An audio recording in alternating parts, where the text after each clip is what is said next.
Class में हम लोगों ने मैथ में पढ़ा था एक चैप्टर रेशियो। ठीक है, आज नया टॉपिक उसी में शुरू हो रहा है, प्रपोर्शन।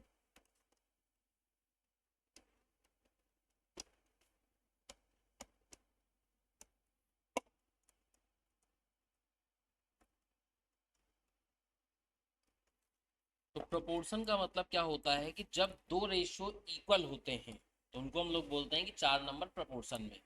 ठीक है, जब दो रेशियो क्या होते हैं, इक्वल। मान लीजिए 100 लिखा हुआ है और एक रेशियो लिखा है 100:100 का, और एक रेशियो लिखा है 2:4 का, तो रेशियो दोनों क्या होंगे, बराबर होंगे। तो इनको कहा जाएगा कि 100, 200, 2 और 4 आर इन प्रपोर्शन। तो अगर 4 नंबर प्रपोर्शन में होंगे, मान लीजिए A B C D 4 number proportion में है, तो इसका अर्थ हो गया ए डिवाइड बाई बी की वैल्यू वही होगी जो सी डिवाइड बाई डी की वैल्यू। इसमें एक बात ध्यान रखने वाली है कि हो सकता है कि ये रुपए हों और ये हो सकता है किसी चीज के केजी हो, तब भी ऐसा चलेगा। इन दोनों का यूनिट सेम होना जरूरी है और इन दोनों का यूनिट सेम होना जरूरी है। ऐसा नहीं कि चारों रुपए में रहेंगे तभी बन पाएगा हिसाब किताब। ये दो अलग चीजों का रेशियो हो सकता है, ये दो अलग चीजों का रेशियो हो सकता है। तो अगर किसी दो यूनिट का रेशियो और किसी अगले दो यूनिट का रेशियो बराबर है तो उसको क्या बोलते हैं कि चारों नंबर किसमें है, इन प्रपोर्शन। तो ये तो प्रपोर्शन की थ्योरी हो गई। ठीक है, तो अगर हमारा क्या है, ए बी सी और डी प्रपोर्शन में तभी होगा जब A divide by B is equal to क्या होना चाहिए, सी डिवाइड बाई डी। या फिर ऐसे भी कर सकते हैं कि इनको क्रॉस मल्टीप्लाई कर लें, तो A into D is equal to कितना हो जाएगा, B into C, cross multiplication rule. ठीक है, तो जब 4 नंबर कोई किस में रहते हैं, प्रपोर्शन में रहते हैं, तो इनकी देखो थ्योरी क्या कहती है। थ्योरी में लिख के दिया गया कि अगर दो रेशियो क्या होते हैं, इक्वल होते हैं, तो इन दोनों रेशियो क्या कहा जाता है कि ये दोनों प्रपोर्शन में। In other word, if four quantity that is A B C D are set to be proportion, तभी प्रोपोर्शन में होंगी जब क्या हो, A divide by B is equal to क्या हो, सी डिवाइड बाई डी। अब इसमें जो ये पहले दो नंबर रहते हैं, ठीक है, पहले दो नहीं, फर्स्ट और लास्ट वाला पहला नंबर और जो चौथा नंबर होगा, इनको टेक्निकल भाषा में एक्सट्रीम कहा जाता है। और दो नंबर जो बीच वाले रहेंगे इनको क्या कहा जाता है, मीन्स कहा जाता है। ठीक है, मिडिल वाले दो नंबर मीन्स और लास्ट के दो नंबर एक्सट्रीम। तो इससे आपने क्या सीखा कि जो एक्सट्रीम होंगे इनका मल्टीप्लिकेशन बराबर होगा प्रोडक्ट ऑफ, इसके बराबर, मीन्स के बराबर। ठीक है, तो इससे पता चला कि जो आपका मीन्स का प्रोपोर्शन होगा, मीन का मल्टीप्लिकेशन होगा, वही हमारे एक्सट्रीम के मल्टीप्लिकेशन के क्या होगा, बराबर होगा। यानी product of extreme is equal to product of means.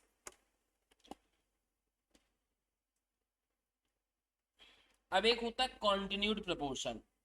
ठीक है, कॉन्टिन्यूड प्रपोर्शन कब क्या बोला जाता है, तब जैसे कि मान लीजिए हमसे क्वेश्चन कह रहा है कि A B C D E F are in continued proportion. क्या बोलना हमसे, A B C D E F continued proportion है, तो इसका मतलब जानते हो क्या निकलता है, इसका मतलब ये निकलता है A divide by B is equal to B divide by C is equal to C divide by D is equal to D divide by E is equal to D divide by F. यानी पहला number divide by दूसरा number is equal to दूसरा number divide by तीसरा number is equal to तीसरा number divide by चौथा number is equal to चौथा number divide by पांचवा number is equal to अगला नंबर और नेक्स्ट नंबर, ऐसे चलता रहता है। तो जब ऐसे बोलेगा कि कॉन्टिन्यूड प्रपोर्शन में है तो उसको फिर हम लोग ऐसे लिखना पड़ता है। ठीक है, क्वांटिटी प्रोपोर्शन में होगा तो यहाँ देखो, अगर तीन क्वांटिटी क्वांटिटी प्रोपोर्शन में है ए बी सी, तो इसका मीनिंग क्या निकलेगा, A is to B is equal to B is to C. और अगर मान लो डी भी होता तो C is equal to D भी हो जाता है, ई होता तो वैसे चलता। तो इसको बोलते हैं कॉन्टिन्यूड प्रोपोर्शन। ठीक है, अब एक चीज और समझनी है कि अगर तीन नंबर ही कॉन्टिन्यूड प्रोपोर्शन में है, सिर्फ तीन नंबर किसमें है, कॉन्टिन्यूड प्रोपोर्शन या प्रोपोर्शन में है, तो फिर जो बीच वाला रहता है, मतलब अगर तीन नंबर ही प्रोपोर्शन में है, तो जो मिडिल वाला रहता है उसको बोलते हैं मीन प्रोपोर्शन। ठीक है, इफ क्या है, देखो दो बातें, if A B C D are in proportion, तो इसका मतलब हो गया A divide by B is equal to C divide by D. लेकिन मान लीजिए सिर्फ ए बी सी तीन ही नंबर है प्रोपोर्शन में, 4 नंबर नहीं है, तो इसका मतलब होता है कि जो मिडिल वाला नंबर रहेगा, अगर इसका स्क्वायर करोगे तो वो पहले और तीसरे, ऐसे में इसको बोलते हैं हम लोग मिडिल प्रोपोर्शन या मीन प्रोपोर्शन, इसको बोलते हैं फर्स्ट प्रोपोर्शन, इसको बोलते हैं थर्ड प्रोपोर्शन। फर्स्ट, मिडिल और थर्ड। तो जो मिडिल प्रोपोर्शन होगा यानी मीन प्रोपोर्शन, वो किसके बराबर होगा? फर्स्ट और थर्ड वाले के मल्टीप्लीकेशन के बराबर होगा। या इसको ऐसा भी लिख सकते हैं, b इज इक्वल टू ए सी का अंडर रूट। सेम ही बात है। तो ये बातें समझ में आती हैं यहाँ तक की? चलिए, बहुत अच्छी बात है। इसमें कुछ छोटे छोटे सवाल हैं, पहले उनको देख लेते हैं, फिर आगे बातें करेंगे हम लोग। यही सारी बातें जो हमने समझाई थी वही यहाँ पे आपको लिख के दी गई। अब यहाँ पे पहला क्वेश्चन है जहाँ पे मुझे ये दे रखा है, ठीक है। तो प्रोपोर्शन में 4 नंबर होते तो ऐसे लिखा जाता है। ये हो गया पहला नंबर, दूसरा नंबर x है, तीसरा नंबर 5/2 और चौथा नंबर क्या है? 5/4। इसमें मुझे x की वैल्यू निकालनी, तो फॉर्मूले पे डाल देंगे तो x की वैल्यू निकल जाएगी, ठीक है। फॉर्मूले पे डाल देंगे तो हमारा x की वैल्यू निकल जाएगी। पहला नंबर है हमारा 10/3 डिवाइड बाई दूसरा नंबर है क्या हमारा x, तीसरा नंबर है हमारा 5/2 और चौथा नंबर है 5/। अब इसको सॉल्व करना है, तो पहले तो आप क्रॉस मल्टीप्लाई कर लो, ये इधर चला जाएगा तो ये हो गया 10/3 इंटू 5/4 और ये हो जाएगा आपका कितना? क्रॉस मल्टीप्लाई कर लिया।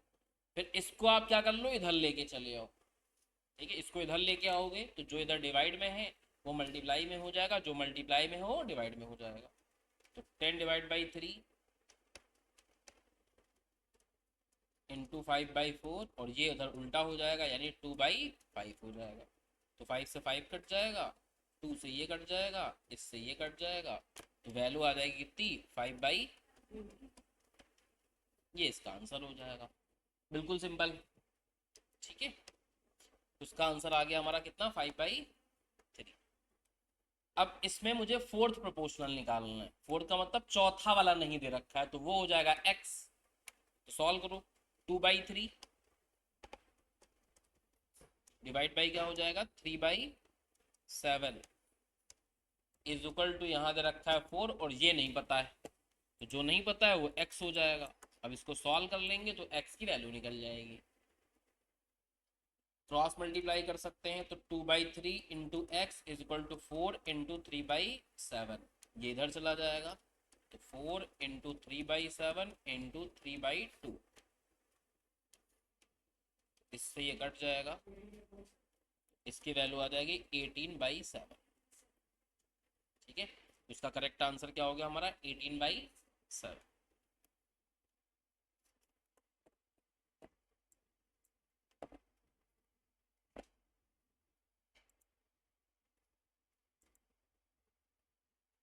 ठीक है।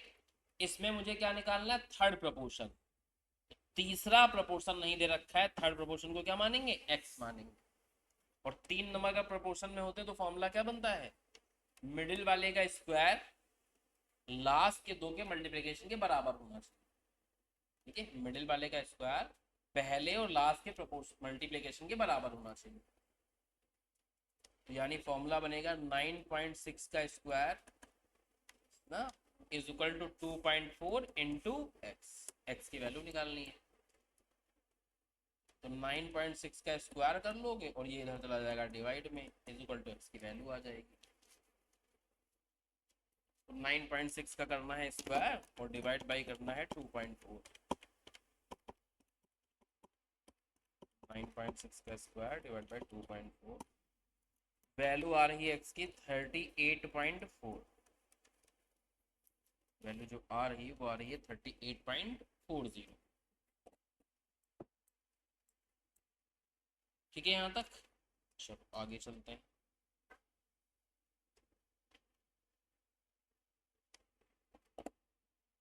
इस वाले में मुझे देखो चौथा वाले में क्या निकालना है? Mean proportion. मीन का मतलब बीच वाला गायब, तो मिडिल में एक्स को लिखो, ठीक है, अगर मीन प्रोपोर्शन पूछ रहा है तो उसका मतलब बीच में एक्स को डालना है, और थर्ड प्रोपोर्शन बोलेगा तो फिर तीसरे नंबर पे एक्स को डालना होगा।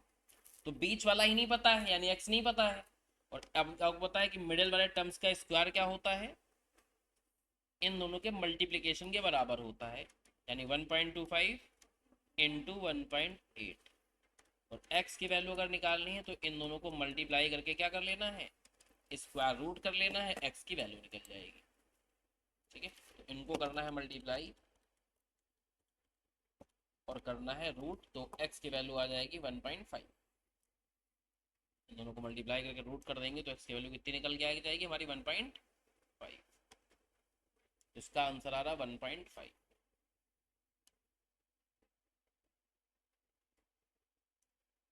ठीक है, अब ये फिफ्थ वाला क्वेश्चन क्या कह रहा है देखो, कह रहा है कि चार नंबर हैं वो अभी प्रोपोर्शन में नहीं है।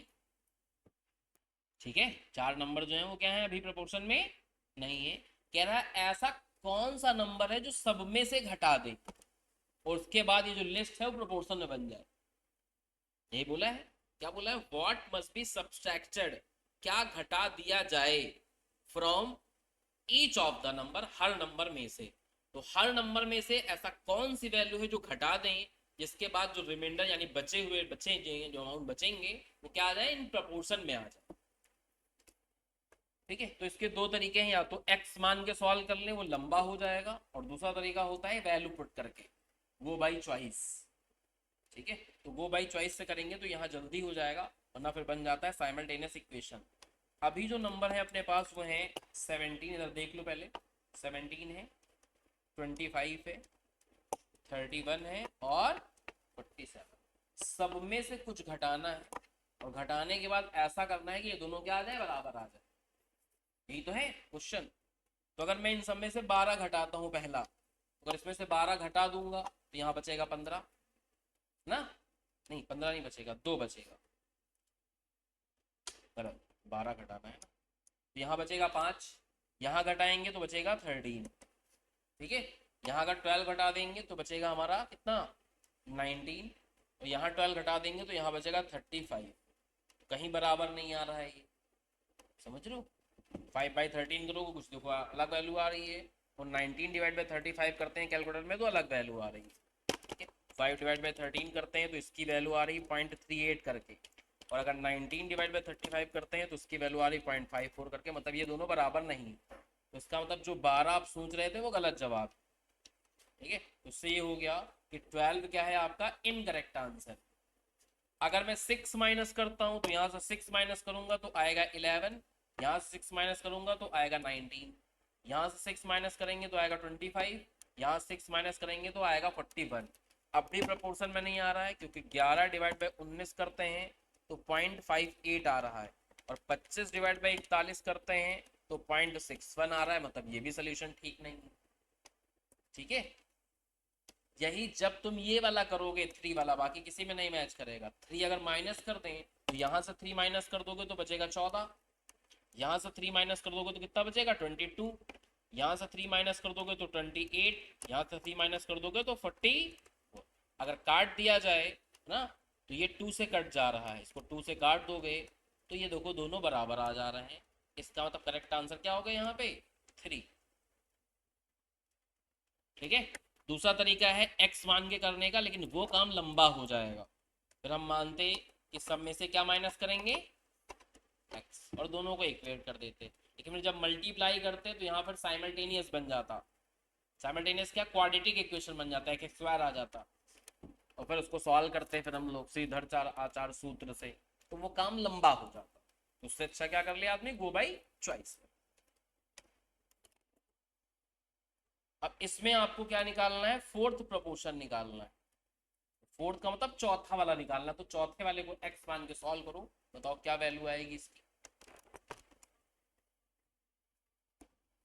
क्वेश्चन नंबर 6 सॉल्व करो।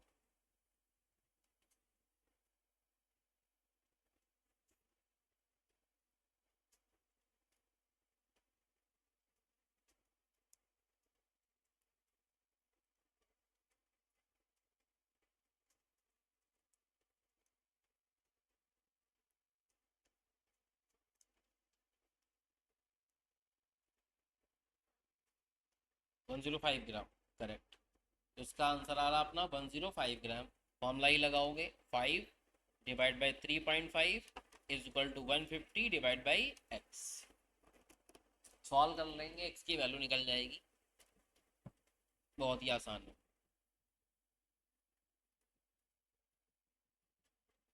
तो 150 इंटू 3.5 करना है, डिवाइड में चला जाएगा अपना 5। 105 ग्राम करेक्ट आंसर आ रहा। ठीक है, चलो नेक्स्ट वाला ट्राई करो, 7।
आ पा रहा है, नहीं आ पा रहा है?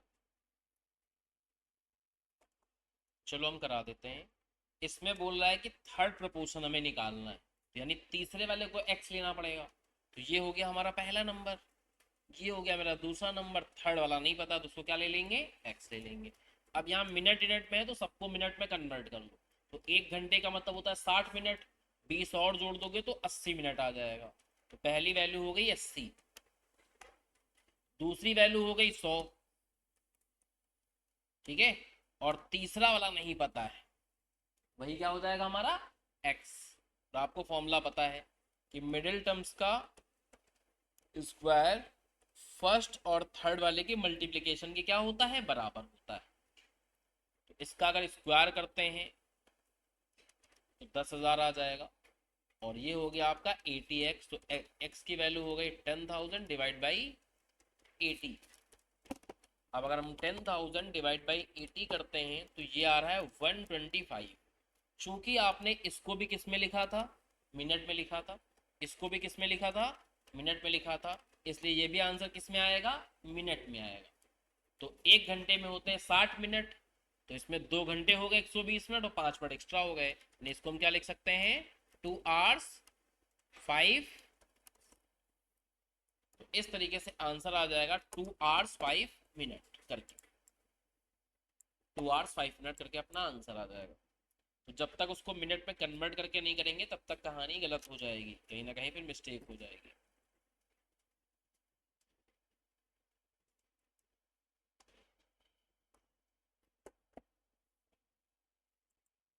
ठीक है यहाँ तक, चलो आगे चलते हैं। अब ये क्या कह रहा है क्वेश्चन, पहले तो क्वेश्चन समझना पड़ेगा फिर लगाना पड़ेगा, क्या अर्थ निकल रहा है इस क्वेश्चन का।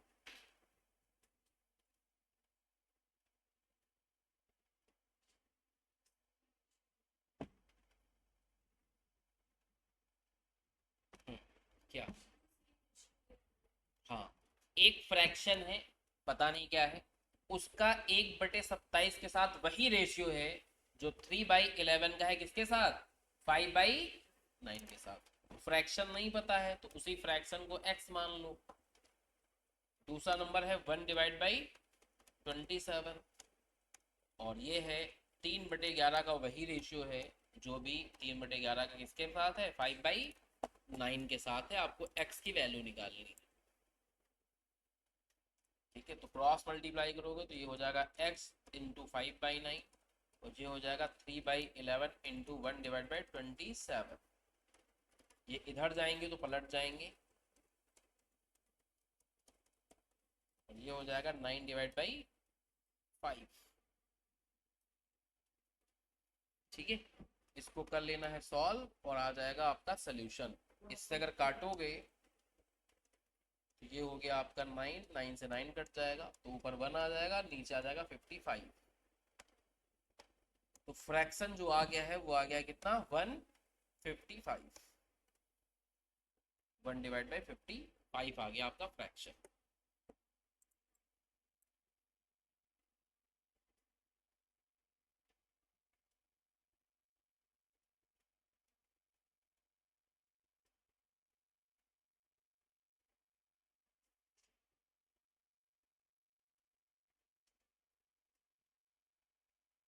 ठीक है, यहाँ तक कहाँ का पढ़ कर दिया था आपने,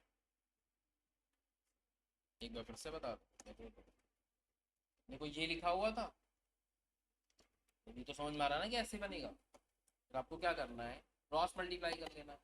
ये x इंटू 5/9, ये क्रॉस मल्टीप्लाई करोगी तो 3/11 और डिवाइड बाई 1/27।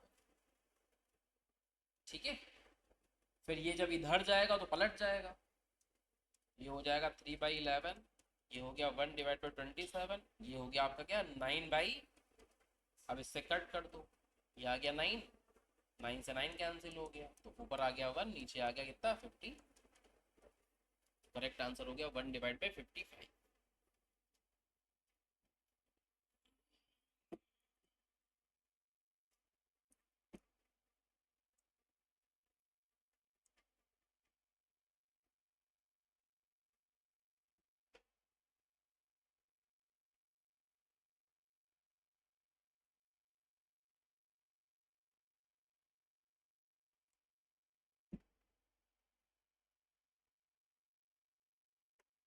ठीक है, चलो आगे चलते हैं। अब इसका जरा मीन प्रोपोर्शन निकालो। जब भी मीन प्रोपोर्शन की बात कहेगा तो इसका मतलब मिडिल टर्म्स गायब है। ठीक है, तो बीच वाला प्रोपोर्शन इसमें गायब है, वो निकालना है। पहला नंबर है 4x, दूसरा पता नहीं है। अब x ना मानना क्योंकि x तो क्वेश्चन ही में है, उसको p मान लो, y मान लो, z मान लो, जो मतलब बने तुम्हारा।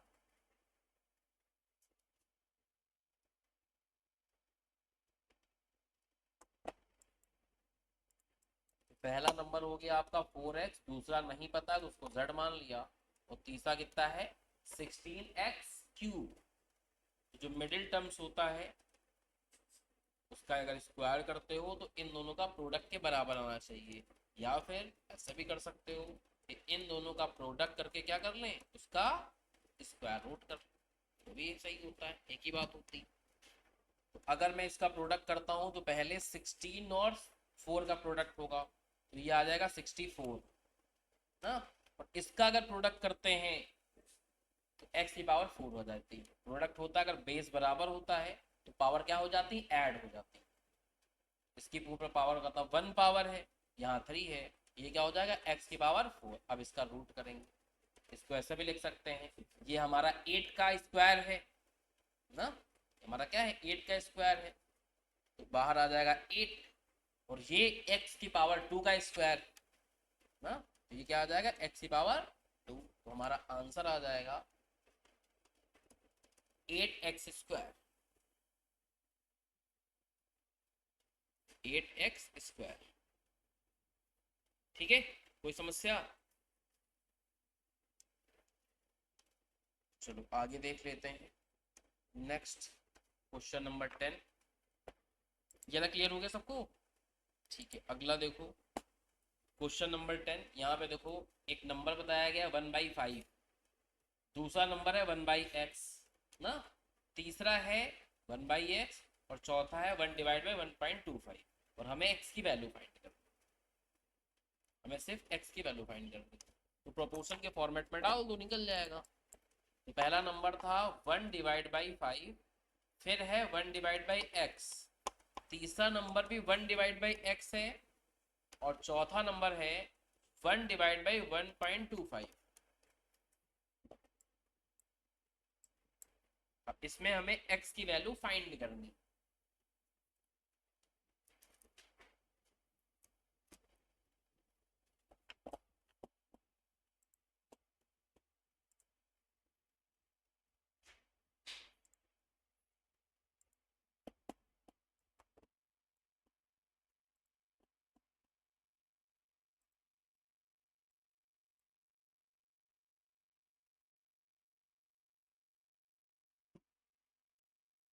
क्रॉस मल्टीप्लाई करना चाहें तो क्रॉस मल्टीप्लाई कर सकते हैं। इनको इससे मल्टीप्लाई करोगे तो ये हो जाएगा 1/x डिवाइड बाई 1/x। इनको मल्टीप्लाई करोगे तो 1/5 डिवाइड बाई 1 ठीक है। इनको अगर आपस में मल्टीप्लाई करते तो 1 का स्क्वायर 1 ही होता है और नीचे आ जाएगा x का स्क्वायर। प्रोडक्ट कर देंगे तो ना, इनका प्रोडक्ट कर देंगे तो ये 1 हो जाएगा और ये हो जाएगा आपका 6.25। अब चाहें तो हम इन्वर्स कर सकते हैं, अभी आज ही पढ़ोगे इन्वर्टेंडो होता है ये। चाहे तो इनको क्या कर सकते हैं, किसी भी प्रोपोर्शन को इन्वर्स कर सकते हैं। तो ये ऊपर चला जाएगा, ये नीचे चला जाएगा, तो इसको एक्स स्क्वायर लिख सकते हैं। तो ये 1 कट जाता है समझो, तो ये ऊपर चला जाएगा तो ये क्या हो जाएगा 6.25। एक्स की वैल्यू हो जाएगी इसका अंडर रूट यानी कि 2.5। ठीक है, तो करेक्ट आंसर आ जाएगा हमारा कितना 2.5।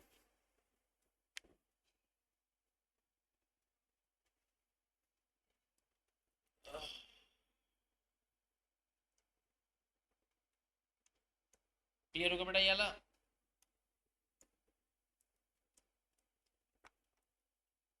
चलो इसका फोर्थ प्रोपोर्शन निकालो।